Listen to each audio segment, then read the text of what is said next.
Sheep or sheepskin leather is typically a lighter leather with a fine grain and a very soft, flexible texture. It makes it a great option for comfortable items such as jackets, gloves, boots, and more. And you can often find this material dyed in different colors. It's widely used in the fashion industry for its versatility and luxurious feel. Let's take a brief look at the history of sheep leather. Dating back thousands of years, societies would use hides for clothing, footwear, and shelter. In the Middle Ages, sheep leather continued to be a popular choice for clothing, footwear, armor, and shelter as well. Between the 14th and 17th centuries, sheep became a widely domesticated animal, and the leather was associated with luxury and fashion, often used for high-quality gloves, book bindings, and clothing. As we move into the 20th century and the 21st, fashion trends have continued to evolve throughout, and sheep leather still remains a popular material for jackets and coats and accessories. Oftentimes, the original wool is still attached to give it a unique look and feel, and something that we instantly recognize when we see it. So let's check it out. Here, up close, is the top of sheep leather. It's pretty wild. We see a lot of fibers and not a lot of leather. That's because obviously this is the wool on top of the sheep, and this is a black coloring to it, and below this is the leather. And we'll get there in a second, but it's pretty interesting to see this up close and how all these little kind of circles, and they're almost woven together a little bit, and little springs. And that's what's covering the typical sheep hide. Looking at the bottom, we have a pretty unique one here as well. Typically, we're going to see a more open fiber pattern on the bottom side of leather. And we see here one that was probably, sanded down to make it relatively even and consistent. Sometimes that can be done, but even here we see a relatively universal kind of structure to it. It's going to be pretty strong and durable, but also, speaks back to the finer kind of composition of the fibers in sheep leather. All right, in the side view, we see some pretty cool things. On the top, obviously, is going to be the wool. These are the fibers that are on top there, and they've remained on this piece, so it's typically referred to as a hair-on sheep leather because it still has that original hair, the wool. And it's a pretty thick layer there. Looking below that, we get more into the leather itself. And there we have our typical, top layer of the leather going down more so into the hide there.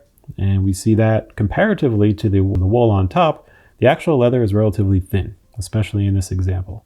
These could certainly be split. So if you have a thicker piece, you can only retain, the top and the full grain if you want, giving you a very durable sublayer to that wool on top.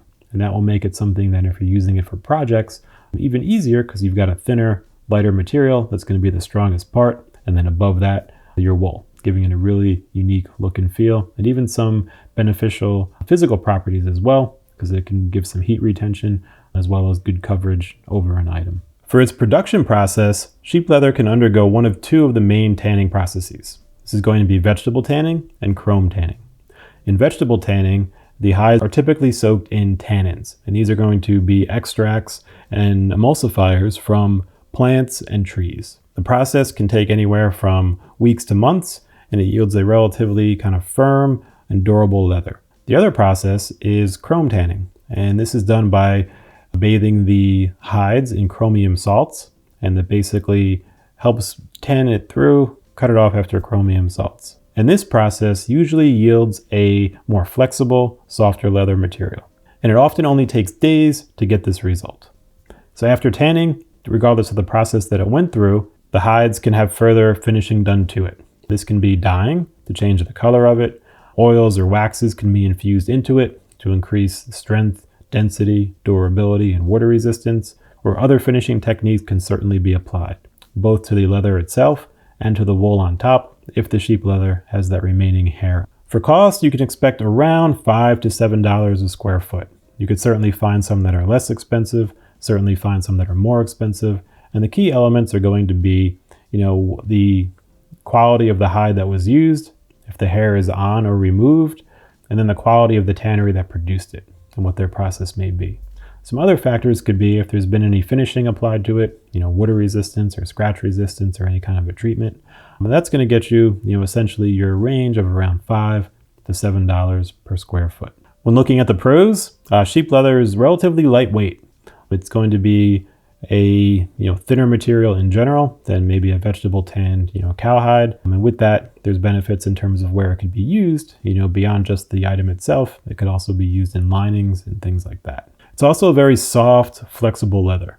And so when you're making luxury leather goods, having that kind of a leather with a very fine grain usually gives it a pretty universal and consistent surface look, feel, and texture. And that can be highly desired, especially when you're making smaller leather goods, like a watch strap or a wallet, where a tight grain pattern will really benefit the end result. Some cons are that it is a little bit less durable than some other leather types.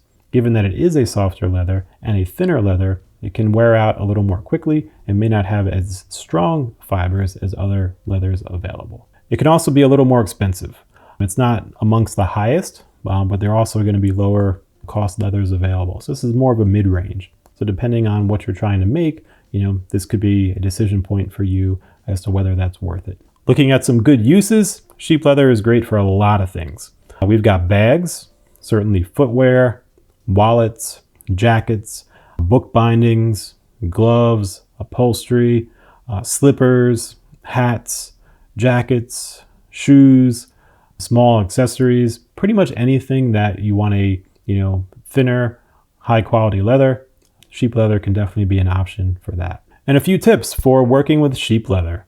One of the popular ones is always use sharp tools. Given that this is a thinner, softer leather, anything that may catch on it while you're cutting could stretch it and pull it a little bit. So you want to make sure that you've got the tool sharpened so you get really clean, straight, consistent cuts. Another thing to keep in mind too is that if you are going to be hand stitching or even machine stitching, this leather can more easily bunch up. It's going to be easier to put holes into because it's softer and thinner. However, if you're pulling your thread tightly, it can bunch the leather depending on how it was cut and those stitching holes arrange. So let's keep that in mind. So when you plan it out, it comes out really nice and even and consistent in the end. So there you have it. A look into sheep leather. Whether it's hair on or hair off, it can provide a really, really quality material for a lot of leather goods. So if you're looking to explore what this unique look can do, it's definitely an option and something that can lead to some really great projects.